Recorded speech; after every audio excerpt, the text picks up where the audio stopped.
Joining me in studio today is Paulina. Hello. Joining me in studio today is Paulina Zanella from Mexico City from Regenerative Ocean Project. Hi, Paulina. ¿Cómo estás? How are Hi, you? Sol. I'm very good, thank you. How are you? I'm very good. Very happy to meet you and see you finally. Another Mexican power woman on the other side of the world, and we're very happy to have you here. I would like to ask you on what are you building? What is your company about, and who are you serving? Well, Regenerative Ocean Project is a very exciting project that I've started not too long ago. It's very young project. It has a year, and what we're doing is regenerative seaweed farms in the ocean. Yeah. But what is exciting about it is that it's the first commercial seaweed farm in the history of the country. It is quite interesting seeing how the seaweed industry has been developing very fast in other places in the world. So pioneering this activity is amazing for us. We're now Mm. a team of 13 people. So the project has been growing a lot. And who are we serving? We're serving the environment for once, because we are regenerating the ocean ecosystems with the farm. And for seconds, we're serving the local coastal communities.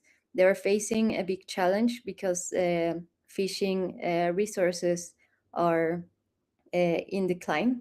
So they need new activities for their economies to be healthy. So we are presenting an alternative for coastal communities to um,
Hola, perdón. No te preocupes. Es que a esta hora de la noche, no sé qué pasa aquí en Noruega, pero se desconecta. Cuando hablo con Asia o con Latinoamérica, se Ajá, como que está mandando la señal, o sea, sube la grabación continuamente y ajá. mm, tengo el internet perfecto, el wifi, pero es un tema de conectividad que no sé qué está pasando. Una disculpa, pero no es No, la primera vez que pasa. Y cuando hablo con México, así pasa, sorry. Tengo aquí no te la, preocupes. este, espérame. Vamos a seguir como si no hubiera pasado nada. Nomás déjame cambiar esto, que la luz está un poco rara. Y se oscureció muchísimo. Ok. Nos quedamos en... ok, vamos a seguir. And Sí, and so I'm going to ask you again about your company and who are you serving. Do you mind? yeah, it's okay. Yeah. Um,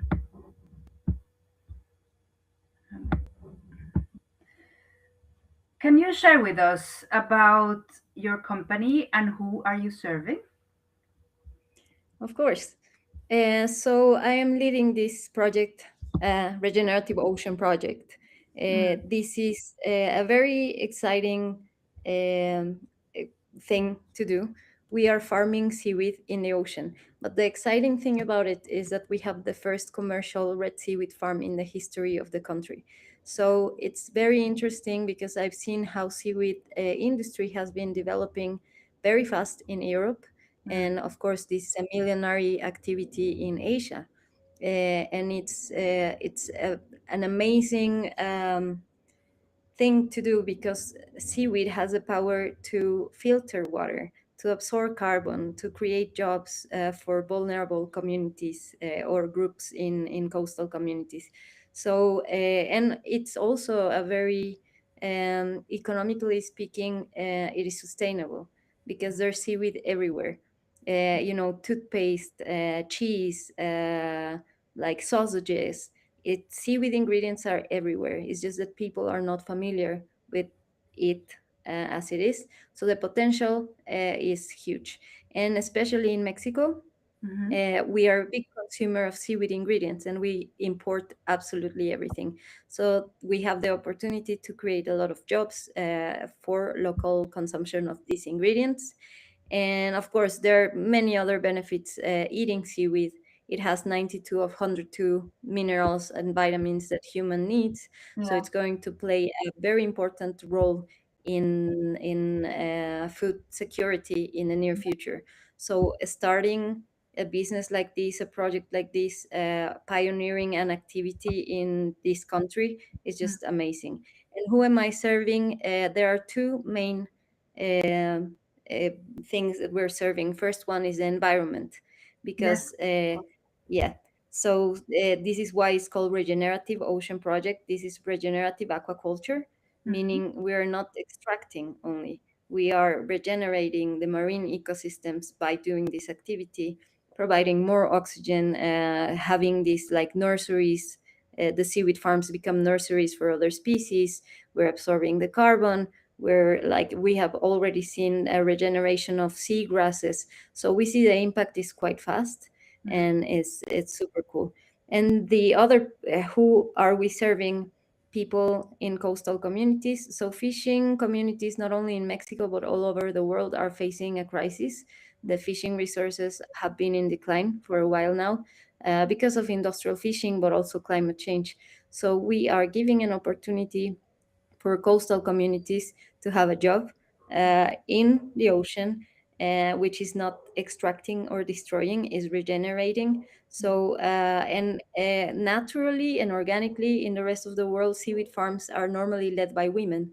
So, Yeah. again, it's another like very interesting potential impact. In Mm. fishing communities in Mexico, there are very little women active in fishing activities. So Mm. now we give them the opportunity to work in the ocean, and so we are serving also these like vulnerable communities in the coasts of Mexico. And where are you based? Where is this farm based?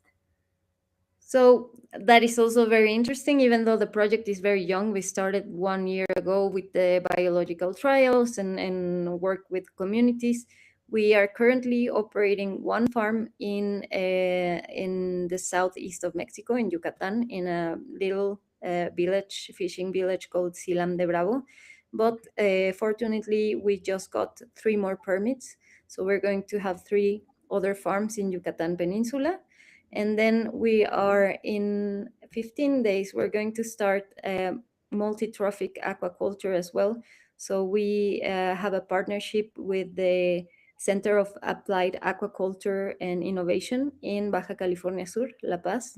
So Okay. we're going to start adding seaweed farms to oyster farms. So they will have a full ecosystem there. So we are expanding really fast. We're going to start testing with 2, 3 farms over there, and then we're going to establish 3 more farms in La Paz as well. So soon we will have 7 farms in Yeah. Mexico, which is like a very fast growth.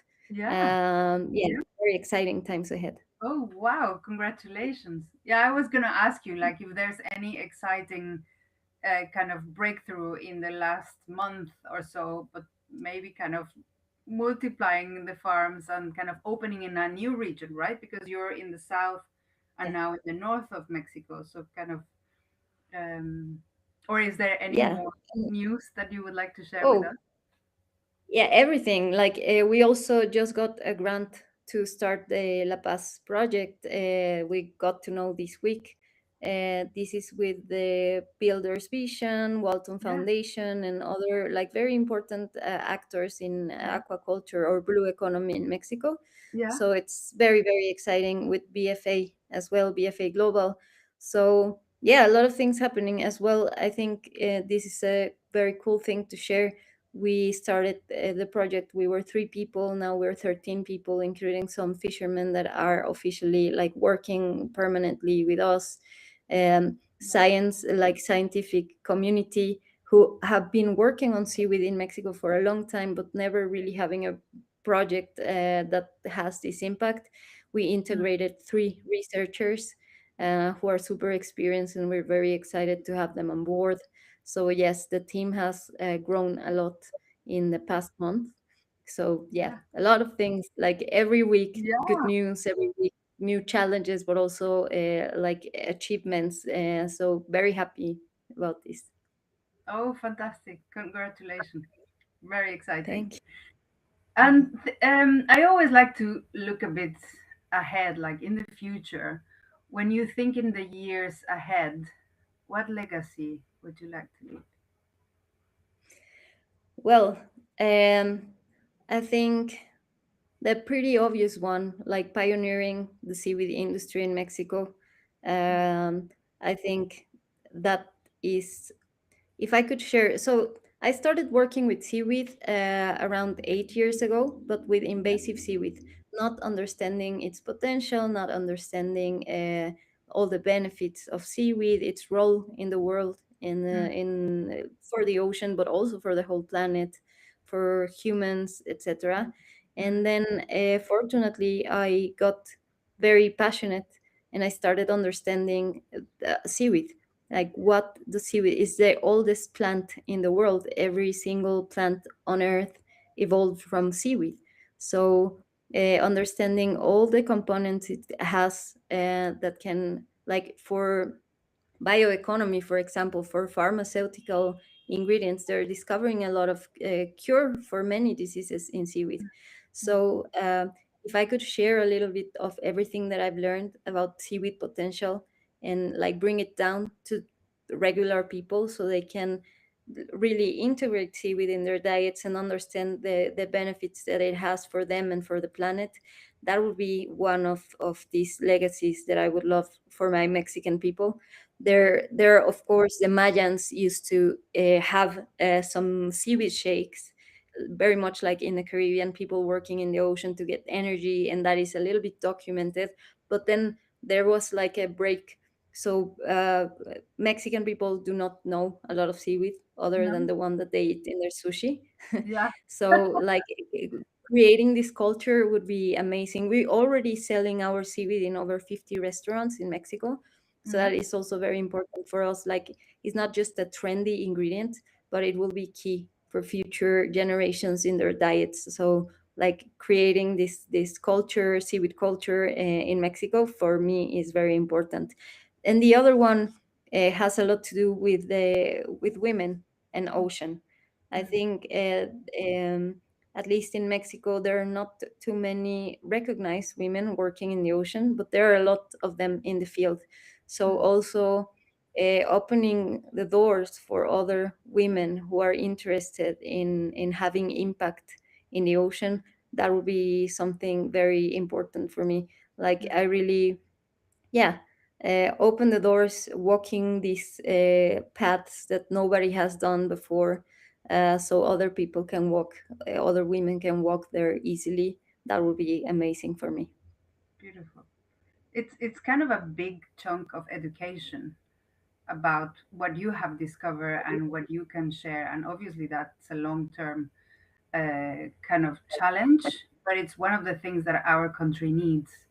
Not only in these kind of ingredients, but in different ways. So, especially kind of in a way, as you're saying, like the Mayans used to use the seaweed like part of their diet, but there's some things that are there that we don't know, or there's things that we can adapt super easy into our everyday life and for our well-being, standing on sustainable products, and supporting communities that are kind of producing this kind of, which is kind of a full circle. And I'm super proud of what you're doing, so I'm super excited to learn about this. um Yeah. and if we rewind about a little bit in time, when you decided to kind of dive into the seaweed world, um can you share with us the moment that this happened, or what was going on in your world that you decided, okay, I need to focus on this, and I need I when you started to get interested in this topic? Yeah, so it is actually a very funny story. I used to work for government in Mexico first, and then I had a nonprofit organization trying to provide clean water and sanitation in rural communities that are isolated and don't have access to it. And the thing is, if you will see a trend with every project that I've done, and this is social impact. So I was very lucky since I was very young. I knew that there were some very uneven situations in the world. And I decided, since I was a little girl, that I was going to dedicate my life to work to reduce these gaps. For me, yeah, it was very, very clear. And I remember when my parents gave me my domingo, my weekly Yeah, money, yeah. I bought pancakes, like flour and some bananas, and then I made pancakes and I took them to the kids in the streets because I really, for me, it was hard to understand, like, why are they there and I am here? Why do Mm, I have a house? Why do they have to be on the street? mm, So since I was very young, I knew I wanted to create, like, reduce a gap and create an impact.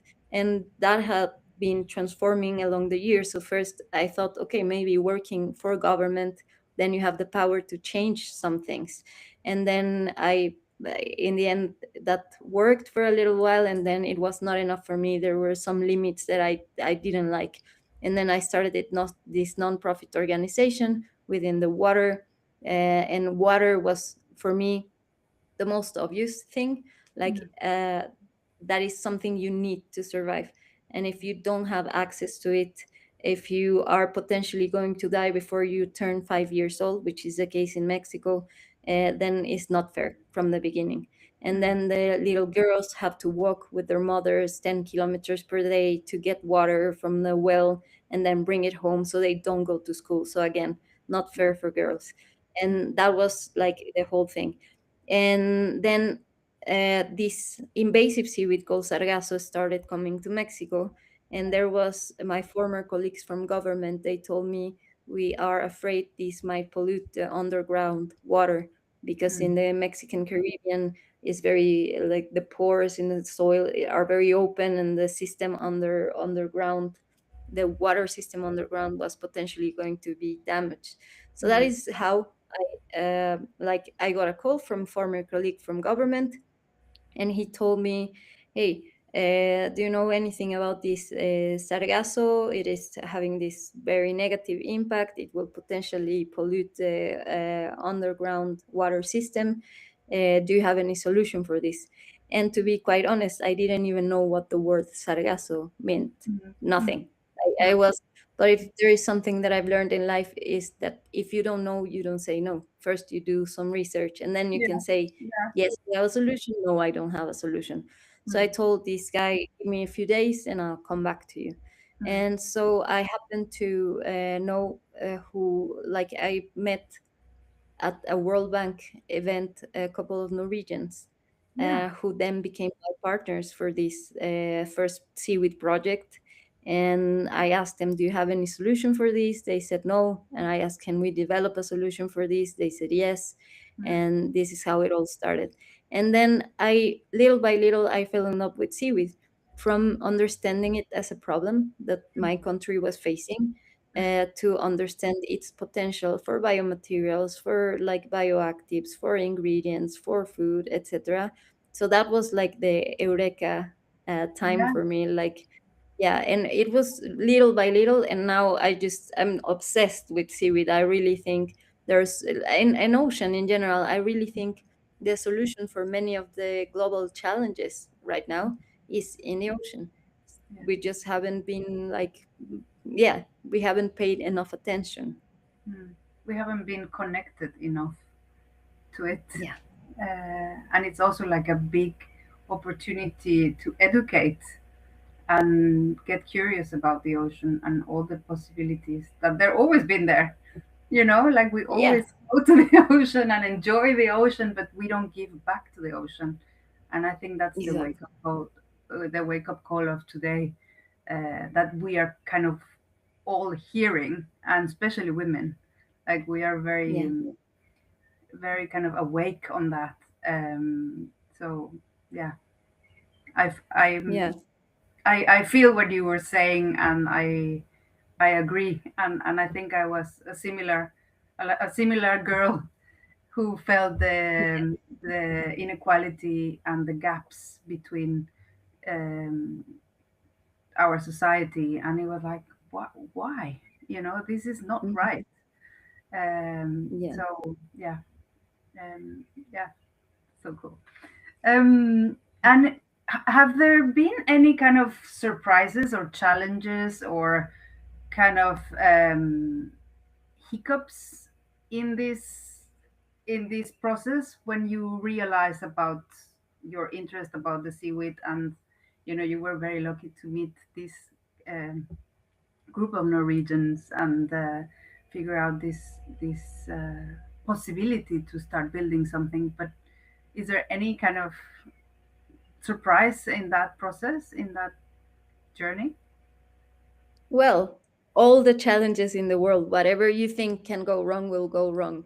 Yeah. So yeah, many things. And yeah, And I mean, for example, these former Norwegian partners, just imagine this. So we were three people: Sigmund, Frude, and me. Mm, And we were just starting the project. They came to Mexico, they to see the seaweed, to meet the stakeholders, etc. And we were about to establish the company, so mm. we could formally start with this. And one of our partners died out of nowhere. So Oh, Sigmund, yeah, he passed, I'm sorry. and that was the first. It was shocking. Yeah. So we were just starting the project, and these things happen, and I we still remember him with a lot of with love and admiration. He was an amazing man, very loved by his community, his family, his friends. And that was the first shocking moment. So what do we do? He was the main engineer. The Yeah. other two, we had lost just business experience, business Mm, development experience. So it was like a full stop, like, okay, so what are we going to do? Should we mm, proceed with the project, or should we just let it go? mm. And we decided to proceed. So it was like that project from the beginning. It was like, okay, we have to work triple. We need to find like talented people Mm, to do what he was doing. And then of course you continue with this entrepreneur journey, and raising money, and convincing people about your ideas, etc., is always challenging. And then this project, I do not participate in this project anymore. So my partner continues with this project. mm. And a lot of things happened, like there was a potential investment that didn't happen, and that was like it was crucial to continue into, yeah. And Mm, then I personally, I face this, like, okay, I need to move forward. This project has taken a long time, and yeah. is not being perceived, is not being understood. So, and here's the deal. So the pivot here.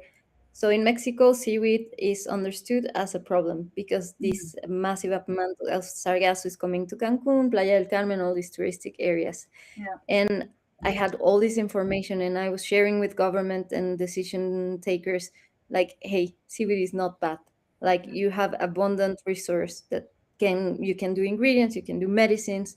We did some research with the Dr. Mauro Pavao from the University of Rio de Janeiro, and Mm, this invasive seaweed has an ingredient that can treat cancer.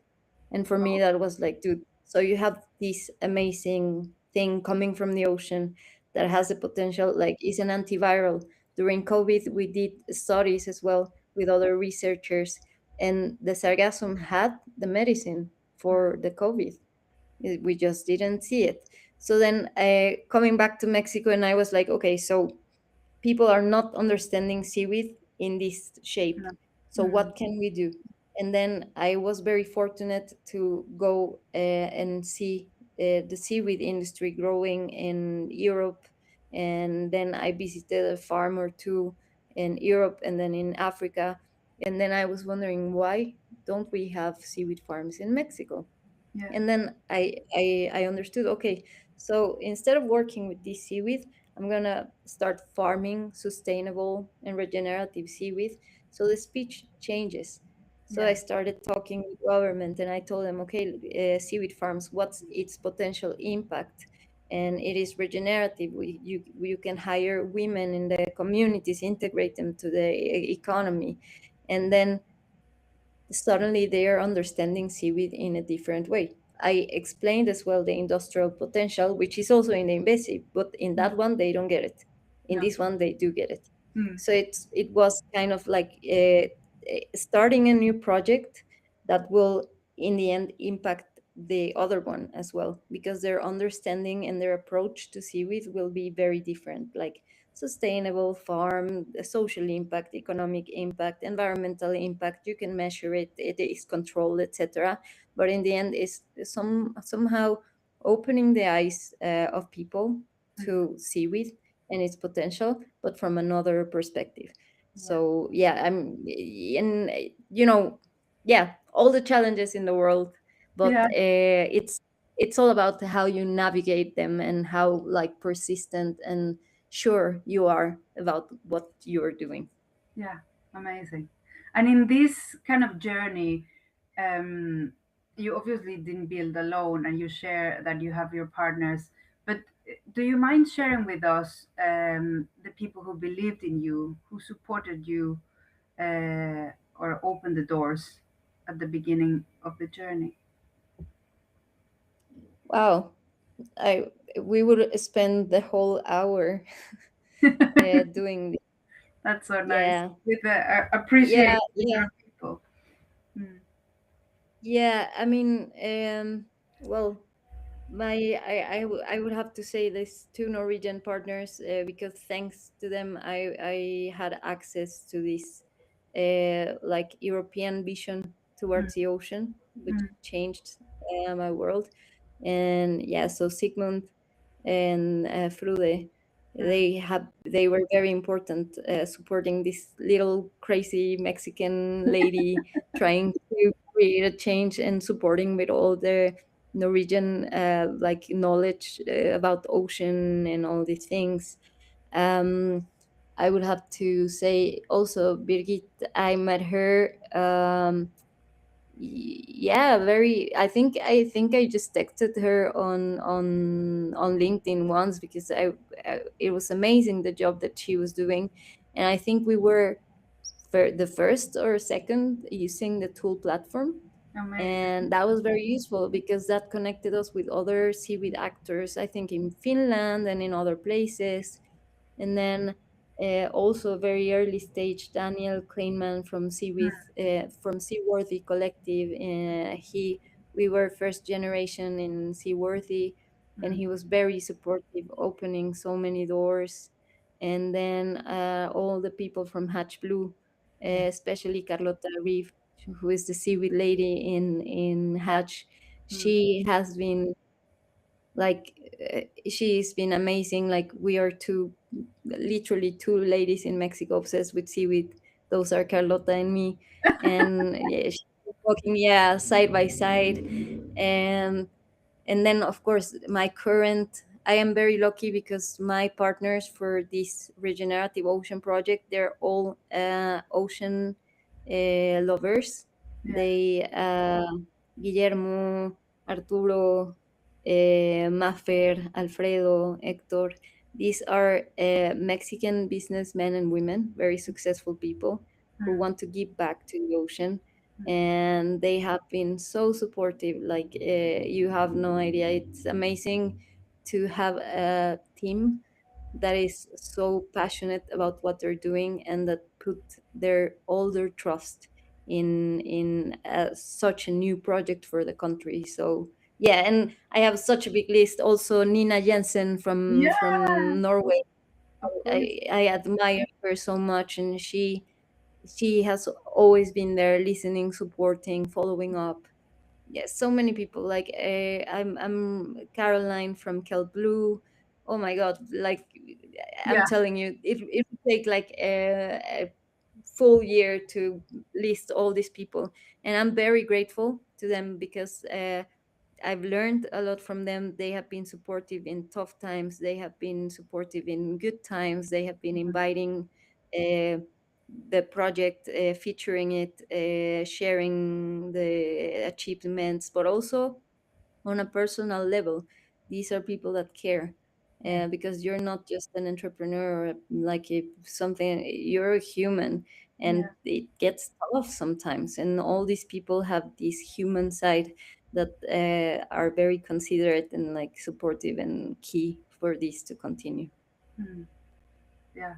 That's key. And yeah, amazing that you have that community around you. It sounds like a really, really nice bunch of people. So, to all of them, thank you very much because this is a big Yeah, thing for Mexico and I'm super proud of this. And thank you. moving in, scaling your vision, like if you think um, building up momentum, and if everything will be aligned, you have your ideal partners, customers or investors, like who would it be that you would like to have on board for the next stage? of a regenerative ocean project? That is a tough one because so I've been a social impact entrepreneur for over 10 years, Mm, even more, 15 years. And uh, actually, in this moment, I think everything aligned. mm, So I have the perfect partners. The investors, they are willing to continue investing, so mm, they're very happy, and they are actually contributing not only with their investment, but also with ideas. They come to the farm, they do things themselves as mm, well. And also the support of government because of the needs of the Mexican coastal communities, and how this project aligns with both the mitigation of climate change in coastal areas and the generation of jobs for former fishermen or women, or like, they want to shift from fishing to aquaculture. yes. So that also is very aligned. Uh, so I would say I am a rare case of, I think we have all the partners we need at the moment for scaling. Mm, And yeah, even we have partnered with environmental defense funds so they can help us track the social and the environmental impact. mm, We signed this collaboration agreement with the CAI, which is the Center of Applied Aquaculture and Innovation in La Paz, mm. so we can scale in other communities. And so yes, I at the moment I think the stars aligned, Yeah, and we have everything we need to scale. Yeah. yeah, wonderful, perfect. Yeah. And is there any hurdle that you're facing now? And is there anything that you think that tool community can support you with? Well, um I guess and the the main hurdle is being it's a hurdle, but at the same time is very cool, being the first one doing this activity. What we're trying to do is literally to trigger a new industry in the country. Yeah. So for in order for this to happen, we need a lot of like permits and like public policy and successful cases, so we can prove what we're saying is not just words but reality. Mm, So I think, um, even though it is a pioneer project in Mexico, it is not in the rest of the world. mm, And we lack, we say, I say in Mexico, we lack of information of other very successful projects when it comes to aquaculture, sustainable or regenerative aquaculture. And there is a lot of knowledge within tool community when it comes to seaweed and its impact. mm, So like being able to showcase other successful stories in other places in the world, mm. so government and other stakeholders that are important, even the same communities, so they Yeah. can see themselves reflected in other successful stories in other places in the world. Like they can see, oh, okay, I don't understand, this is new, but there are other people in the world doing it Mm. successfully, they're thriving. I think that would be super important. um yeah, I can think, I mean, this that is the main thing, Yeah. the potential of seaweed, like showing it. And yeah. Yeah, kind of exchange of best practices and sharing knowledge and kind of connect with other seaweed queens like you. That would be Yeah. Yeah. like a Exactly. nice place to have into and kind of interact and help each other. And we will be super happy and proud to provide this, or with your guidance make this happen for Yeah, others, that would be lovely. which is very yeah, very promising, and yeah, very very positive. um, Yeah. and moving on to your strength, through vulnerability. Like, I would like to explore kind of the human side of your leadership.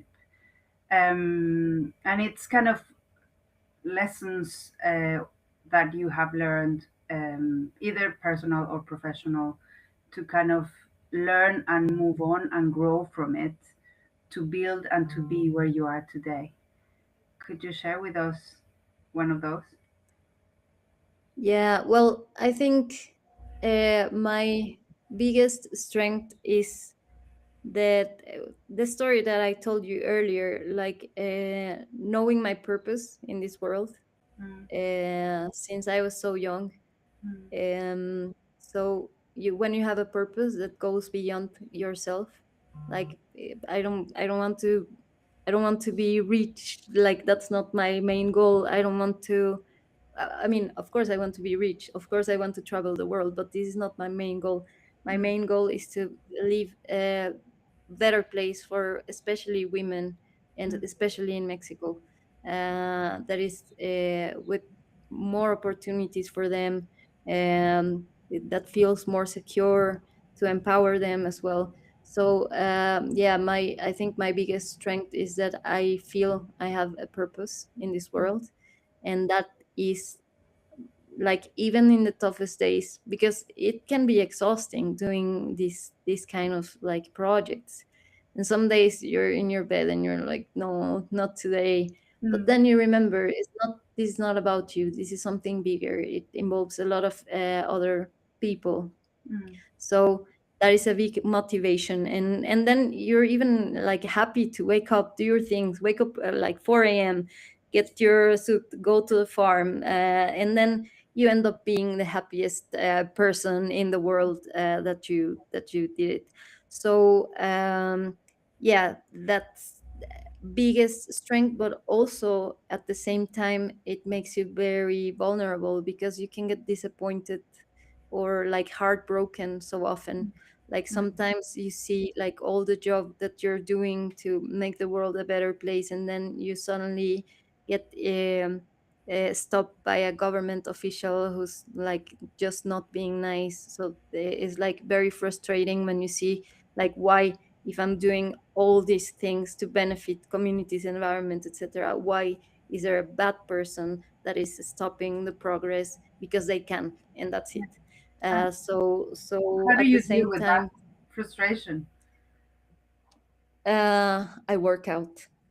I sweat it out. That's what I do.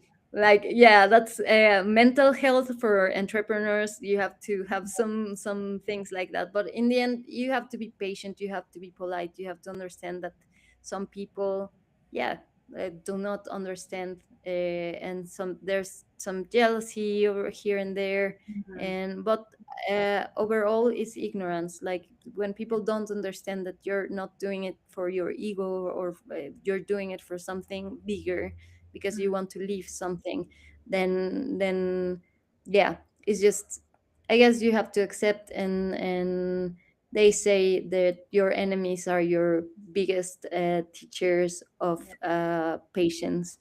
mm, So I guess yeah, one has to be grateful for all the challenges, because as you said, you learn. Sometimes these force you to stop, like a full stop, look back, like, okay, we've done all these, we're like weak here, how do we proceed? Maybe we mm, needed like a little bit to like slow down to do mm, other things. So I guess remain positive and persist, like as I told you, like I feel this project is bigger than me, and then one has to give their best to make yeah, things happen.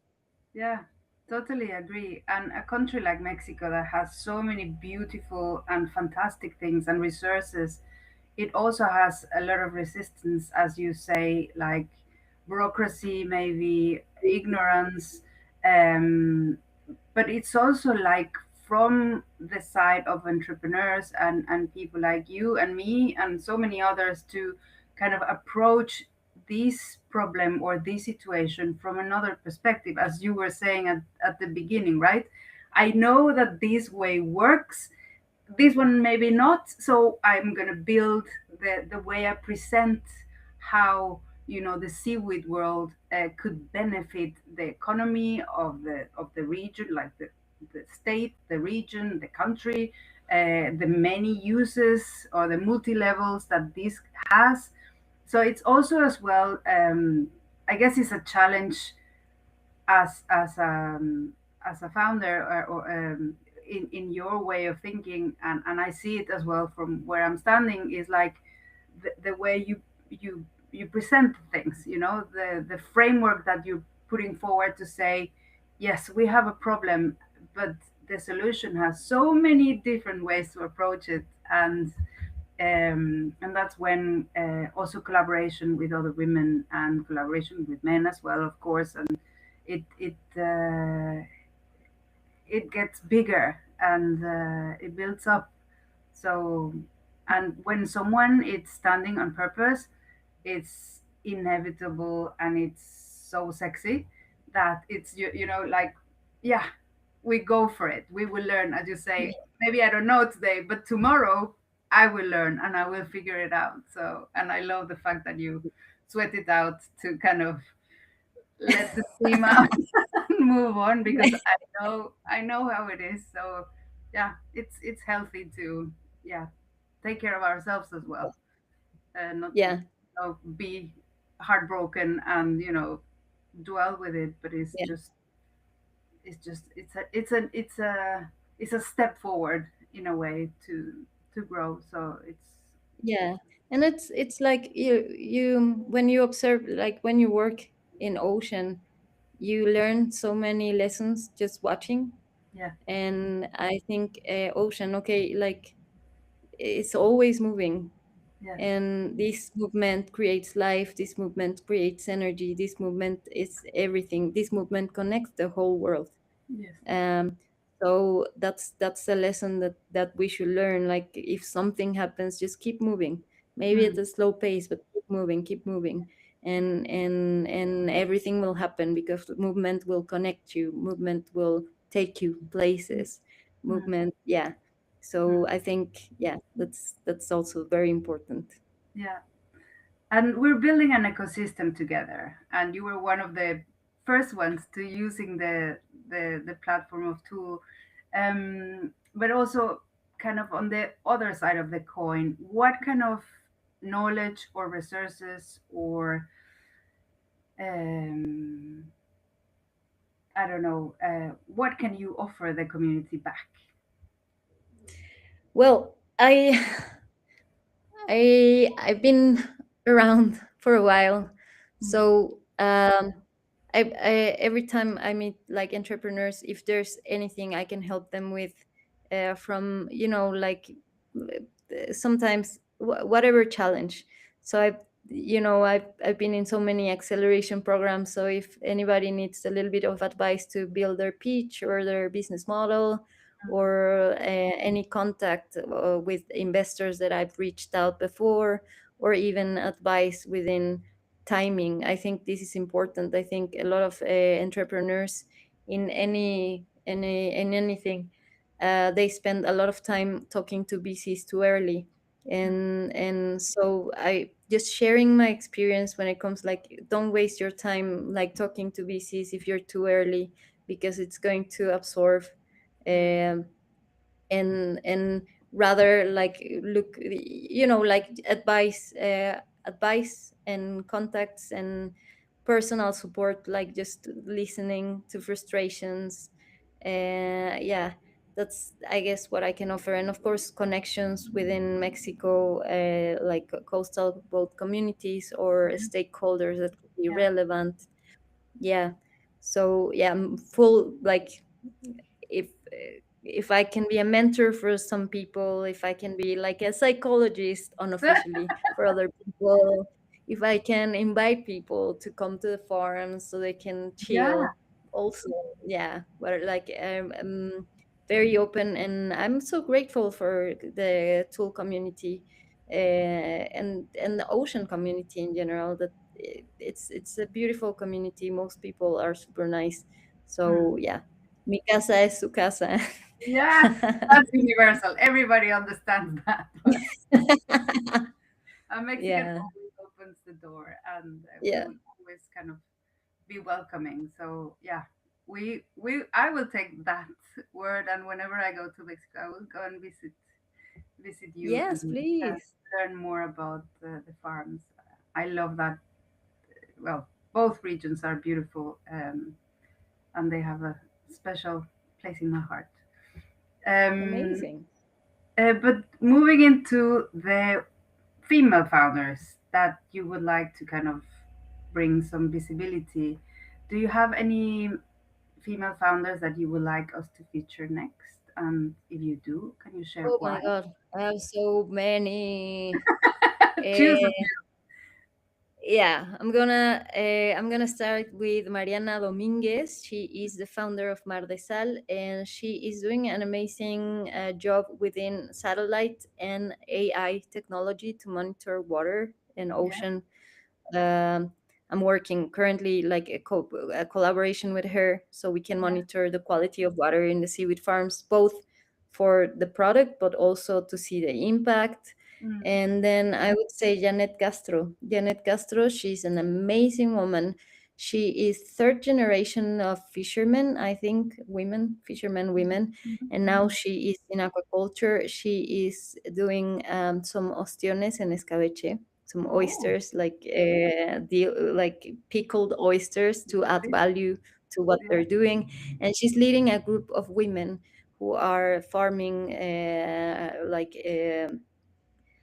mollusks in Sinaloa. So very Mm. tough conditions because of the safety stuff, but still she has all the power in the world, and she's doing amazing things. And oh, who else? I already thought about somebody else and I just forgot. Well, Andrea from Bioplaster, she has developed plastic from seaweed, so she's also like an amazing. And I know she has been struggling because she's in Sargasso industry, which I was for a long time. So I think she it will be good for her to be seen and heard because she has developed amazing products out of this invasive seaweed. Yeah. Yeah. Well, so Mariana, Janet, and Andrea, we will get in touch. We're very keen. I am especially very keen to and like make the Mexican and the Latin American community kind of get together and connect you as well to the Nordics where we are, and Yeah. also facilitate access to Europe. Uh, we're super happy to work together on that, and obviously the platform enables that by default. But yeah, I'm so gonna yeah, add another one. yes, of course. Citlali. Okay, she it's valid. she she farms trout in Oh, Michoacan. It's also nice. amazing. But she's also the president of Come Pesca, which is an NGO that promotes the consumption of Mexican sustainable sea products. So and she's amazing. So yes. And again, we will need. I'm gonna send you a long list of Yes, please Latin do. American Yeah, yeah, founders in Blue Economy. I have a bunch of amazing women that needs to be like connected.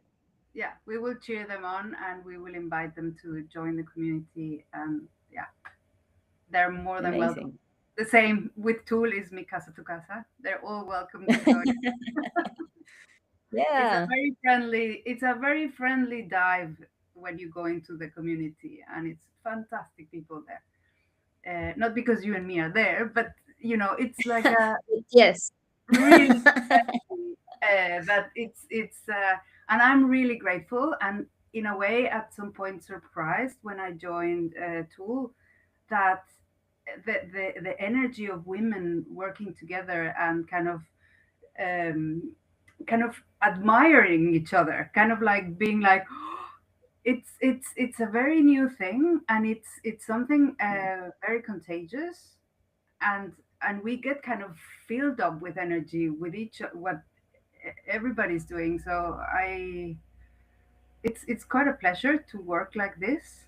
and it's such a beautiful purpose to Yeah, work for you all. So I'm super happy yeah. that we're connected. Thank We're you for that because Yeah, we feel it. We feel it back. Yeah. thank you. I'm happy to hear that. And with regards the talent and the future skills, like thinking about the next generation, what advice would you give the young talent entering the industry, or if you would like to talk to your young self, what kind of mindset, skills do you think it will matter the most in the years ahead? Well, I think there's a very important thing that we need to keep in mind because of technology and all the developments, AI, etc. I think that my advice would be to find a balance.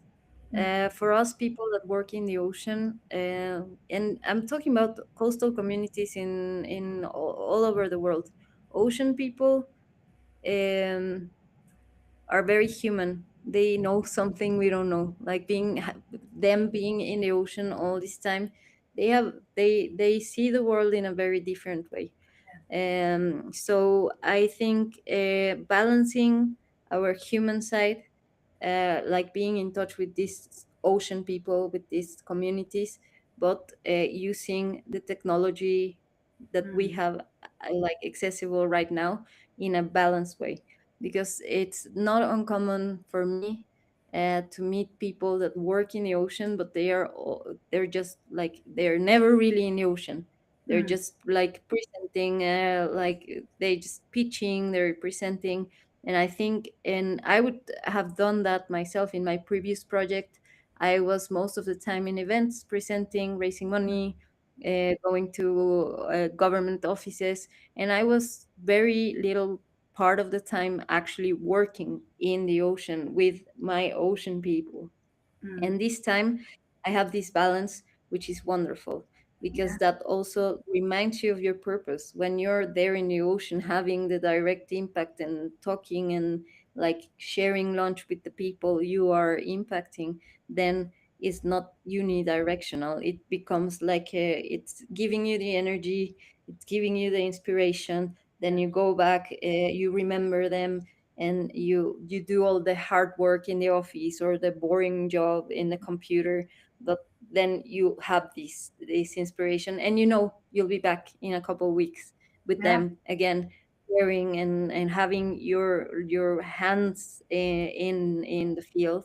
So I would recommend having this balance. Sometimes we entrepreneurs lose sight of the actual project because we're so focused raising Mm, money, trying to survive.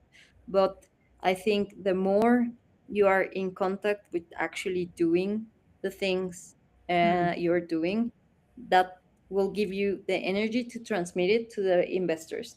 So yeah. it's very important to find this balance and like being in touch with people and the impact you want to make, and doing the other things that you have to do to in order to get this.